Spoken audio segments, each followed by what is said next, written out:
বাংলাদেশ ও নিউজিল্যান্ডের মধ্যকার 3 match ODI সিরিজের দ্বিতীয় ম্যাচে বাংলাদেশ 6 উইকেটে জয়ী হয়েছে।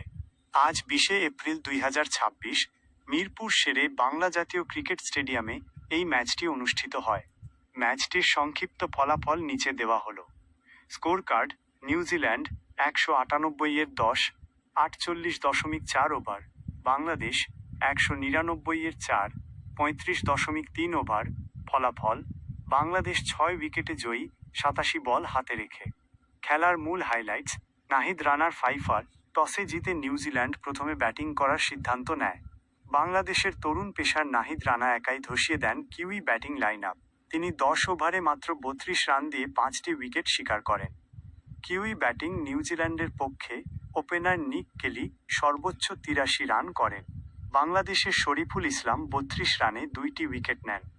বাংলাদেশের ব্যাটিং 199 রানের লক্ষ্য তাড়া করতে নেমে ওপেনার তানজিদ হাসান তামিম আগ্রাসী ব্যাটিং করেন। তিনি 58 বলে 76 রানের একটি দুর্দান্ত ইনিংস খেলেন। 10টি 4 ও 4টি ছক্কা। অধিনায়ক নাজমুল হোসেন শান্ত খেলেন লড়াকু 50 রানের ইনিংস। সিরিজের অবস্থা: এই জয়ের মাধ্যমে 3 ম্যাচের সিরিজে বর্তমানে 1-1 সমতা বিরাজ করছে। প্রথম ম্যাচে নিউজিল্যান্ড 26 রানে জয় পেয়েছিল। Man of the match 5 wicket নেওয়ার জন্য নাহিদ রানা ম্যাচ সেরার পুরস্কার পেয়েছেন। সিরিজের তৃতীয় তথা শেষ ওডিআই ম্যাচটি আগামী 23 এপ্রিল চট্টগ্রামে অনুষ্ঠিত হবে।